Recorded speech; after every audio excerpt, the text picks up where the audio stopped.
the word he, right? Or it will actually Keep talking, bro. it actually be the word who in Hebrew, right? But you know from the context that it's actually a woman being spoken of. So the pareh will actually be he, and the nikudot under it will be a hirek under the wow. And you'll be like, wait a second, why is it a hirek under the wow when it's spelled as who?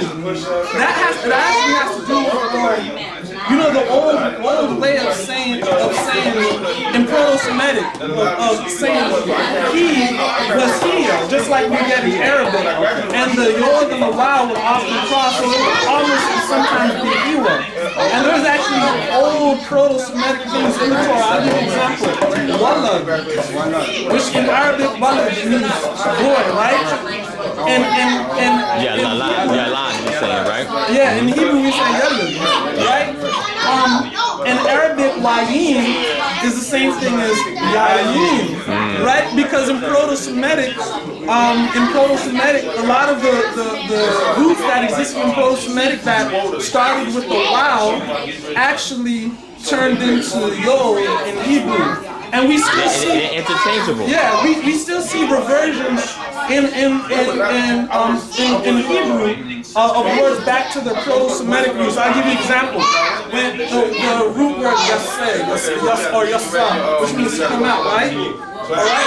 Remember, Ani Adonai Elohecha, I said a whole Seifika, Me'eres Yisrael, which brought you out of the land of Israel. That word, Seifika. Why did it turn from a yod into a wow? Because it goes back to the Proto-Semitic, or even, but in any case, or whatever. But also when bringing that up, you also have to understand when we talking about the Metres Lachonis, and I was conversating with you on that before, when we're looking at the four major quote-unquote consonants that could double as vowels, and those four are what? Because it's almost the same thing in Arabic too. What are those four consonants that also double as vowels? Yes. According to the Metres Lachonis. Wow, the Yud, the Aleph, and so, and I say that because in Proto-Semitic, it was before it got advanced to the way it's writing now that we see in the Masoretic text, which is a more advanced form of writing the Hebrew. Proto-Semitic, they were more limited in how they explain stuff because remember, they were more of an enclosed culture. Now, when you start to expand, you have to make the actual language itself more readable to other audiences that are coming into Torah. So now we have a lot of variation. Guys. That's actually how Hebrew actually changed. The old Hebrew wouldn't have those safety stuff. No.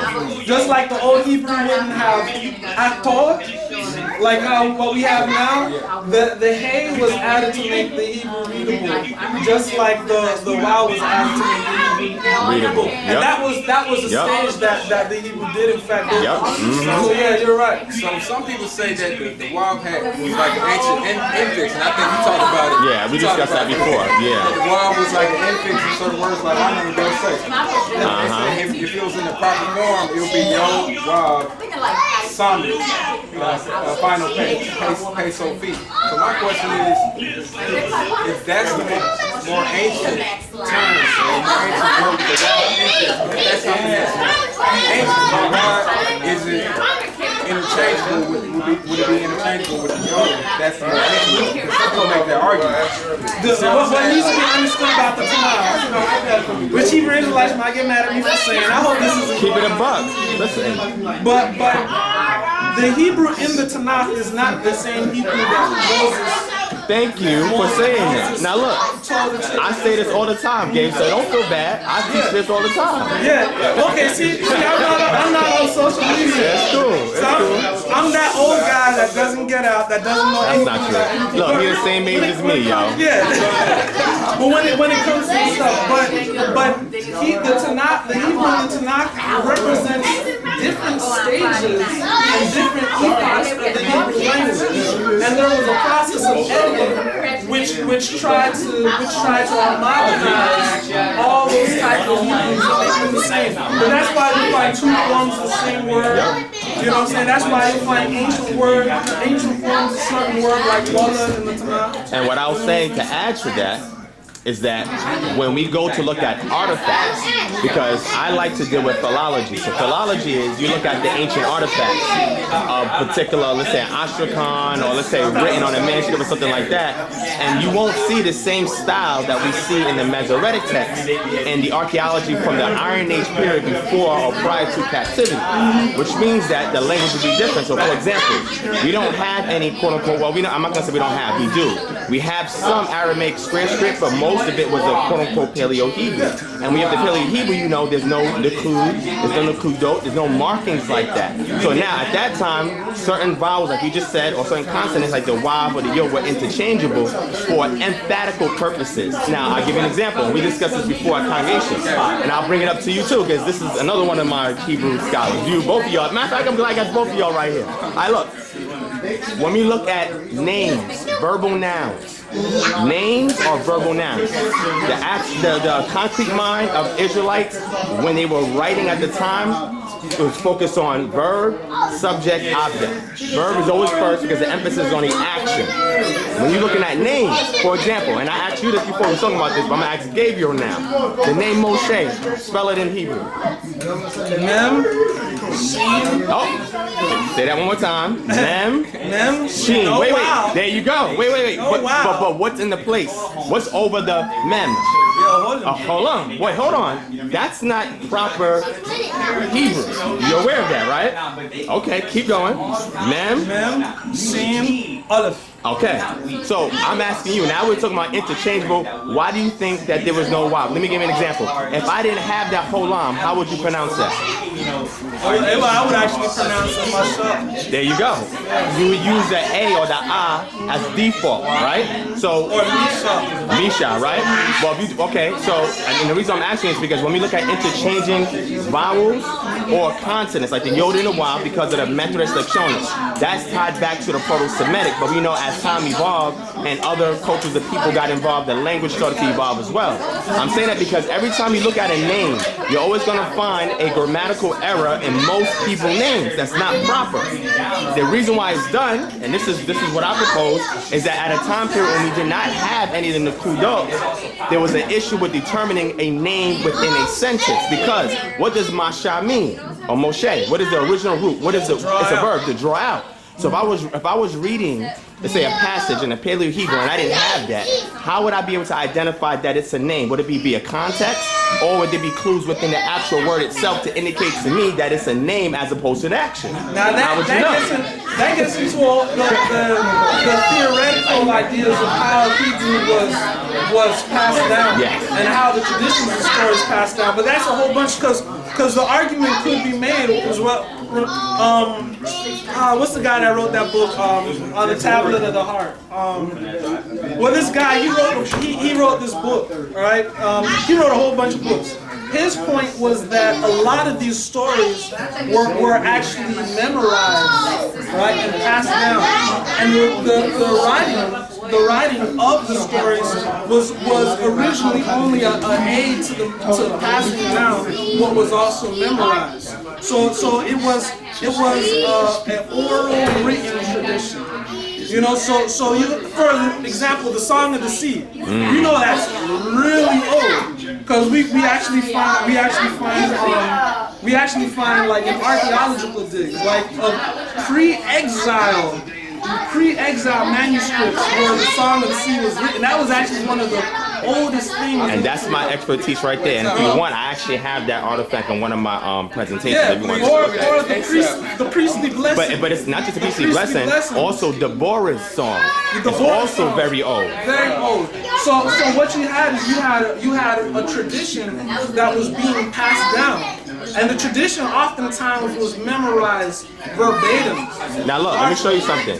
Now, when Most High came to Moshe, and this is right before they went into the quote-unquote promised land, they were speaking to Moshe. He said, you know what, I'm going to tell you right now, these Israelites are going to be mad disobedient. But there's one thing that I can do or give to you to cause them to remember. What was that? What did he say to them to cause them to remember? Aside from tassels, but what did he say that I want to give to you, Moses, so that they can remember? He said we're going to put it in a song. Yeah. So why? Because song is very oral. it's easier to capture a song than its entire in-depth story. Oh, you want to grab that? Okay. So this would be what he's actually talking about, because the Western tradition of reading the Tanakh is basically the Hellenistic practice. So Hebrew Israelites would be like, read, and it'd be like, thus saith the Lord of Israel. Yeah. Exactly. So they would read it just like that. So, and the word of Hashem came to me, saying, Son of Adam, speak to the chief, right? But that wasn't the tradition of the Israelites. That's not how they did it. The Israelites were in a place, right, where they didn't have microphones. That's out on the street. Thus saith the Lord. Read. What tradition did that come from again? You said that's not the Greeks. That comes from the Greeks? Yes. The Western tradition. You didn't know that? Bro. We live, eat, Yeah, man. Western You about to mindsets, drop this science. Western practices, Western behaviors, but we're the real Israel, right? You know what I'm saying? The Israelites would say,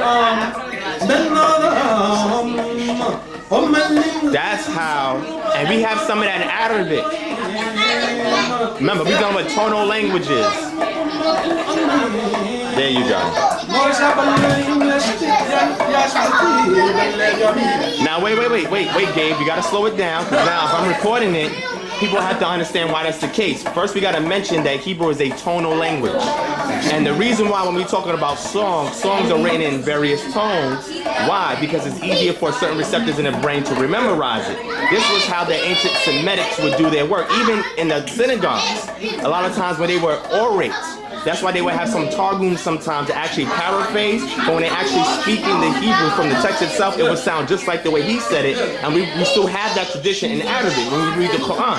You understand what I'm saying? We had that tradition. Yeah, we did. We had that tradition in the Tanakh right here, which Hebrew Israelites ignore. All the Hebrew time. Israelites will read Hebrew and be like, another Hebrew Israelite will ask, well, what's that little thing?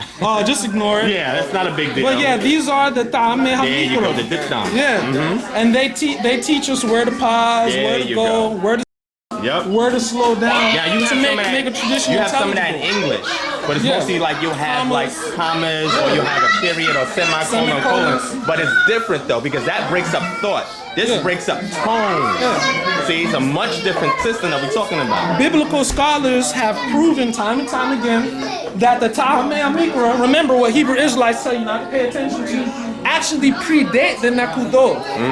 That's why. No, that's true. And The Pharisees, study the Pharisees, you'll see that. You can look at one text, and if I put commas in the wrong place, I'll get a That's completely it. different message. Yep, same thing. Right? Yep. But when you look at the Tanakh and the Septuagint, you'll see that the meaning of every pasuk is preserved, and the Septuagint actually follows There you the go. same pauses That's true. that are found in That's why you have to do and the textual Tanakh. criticism. Yeah. Now, look, it's good because when you was mentioning, you said I think you said your uncle, your dad had the church. Oh, my uncle, Your yeah. uncle. And he Hey, deals with Uncle, textual wait, this criticism on too. YouTube? Yeah, shout him out. Uncle Steve! Hey, House of God, they're becoming Hebrew Israelites. That's what's up. That's my uncle, okay? So I say that see, man. because this is why textual criticism is very important. Matter of fact, we was driving in a car up here, and I realized something. Now, I'll bring it to Joseph, but I'll bring it to since you're here too. Now, you remember when it was me, you, Jaycee, we was all in the house after we was at the event, and we was reading from Babylon Tikva 2, and we were trying to find out who the Rodanites were. Now, you know the Rodanites from the lineage of Yosef. They come from the lineage of Yosef, and they also have another name besides Rodan. Now look, wait, don't get there. Now look, I'm gonna show you something. I'm gonna show you something. So look, if you look at, go to Bereshit, turn 4.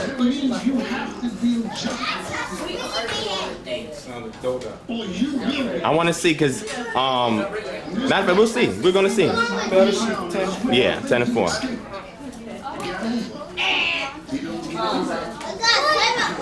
It's going to be the last name there. Okay. Spell it out. And the children of Yawin, or in the King James it would say Javin, Elisha wa Tarshish, Kittim wa Dodanim. So Okay, yeah. wait, slow down. The Dodanim. Spell it. Daleth, Nun, Yod, Mim. Okay. Yeah. Now let's go to First Chronicles. First Chronicles.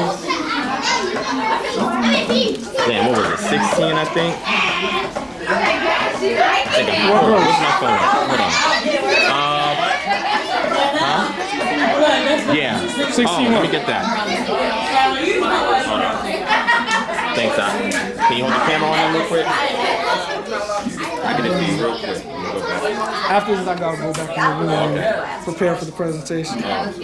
Chopping it up with Big Brother Divine. I mean, I'm done with the info. But yeah, I'm trying to. He's Kevin Hart now. Okay, First Chronicles, chapter 1, verse 7. Read it. Chapter 1. Read. First Chronicles 1:7. And in that day, First Chronicles, chapter 1. No, chapter 1. Is that chapter 1, First Chronicles? yeah, chapter 1, First Chronicles, King Dawid, right? King Dawid? Is it King Dawid? No, it's not chapter. That's chapter 16. Oh, chapter 1, Chapter verse 1. 7. It's chapter 1, yeah. Okay. Chapter 1, verse 7.